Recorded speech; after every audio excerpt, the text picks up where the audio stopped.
Hi மக்களே, welcome to Meena Pandian YouTube channel. இன்றைக்கி நம்மளோட சேனல் பார்க்க போகிறோம்னா சோம்பேறி சட்னி. அதாவது வேலைக்கு போகிறவங்களுக்காக இந்த சட்னி வந்து ஸ்பெஷலாக நானே க்ரியேட் பண்ணியிருக்கேன். ஓகே, வாங்க எப்படி செய்யறதுன்னு பார்த்துடலாம். ஃபஸ்ட்டு ஒரு பேனில் ஆயிலை ஊற்றிக்கோங்க. ஆயில் நல்லா காஞ்சதுக்கப்புறம் தான் எப்பவுமே கடுகு ஆட் பண்ணோம். முன்னாடி ஆட் பண்ணால் அது வந்து அவ்வளோ டேஸ்ட் கொடுக்காது. ஓகே, இப்போ ஆயில் காஞ்சிடுச்சு. நம்ம வந்து என்ன பண்ணுறோம், கடுகை ஆட் பண்ணிக்கலாம். ஓகே, இப்போ கடுகு நல்லா வெடிச்சிடுச்சு. இப்போ நம்ம கருவேப்பிலையை ஆட் பண்ணிக்கலாம். பாருங்கள், அப்படியே வெடிச்சு செதறுது. ஒரு தூரமாக போயிட்டு நான் பயந்து.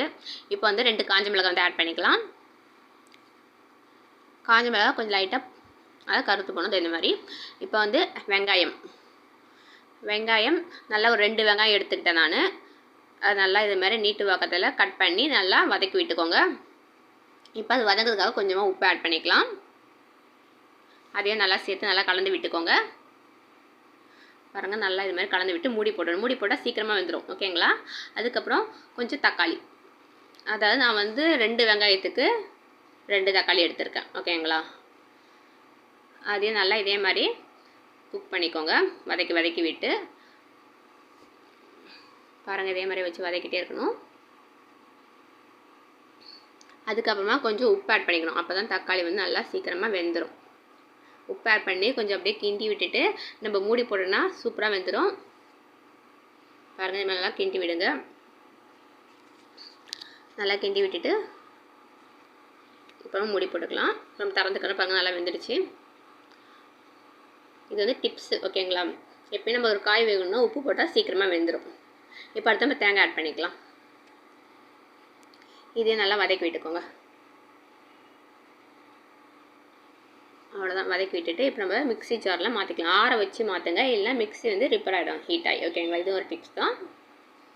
எப்போயும் எந்த பொருளை மிக்ஸியில் அரைச்சாலும் அந்த பொருளை ஃபஸ்ட்டு ஆற வச்சுடுங்க. அதாவது சூடான பொருளை. ஓகேங்களா?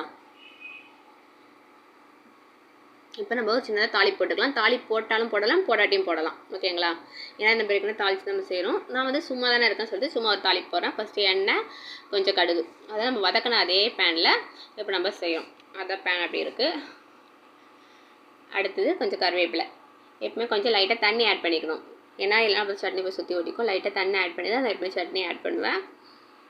அவ்வளோதான். ஓகே, இப்போ நம்ம சூப்பரான சட்னி தயாராகிடுச்சு.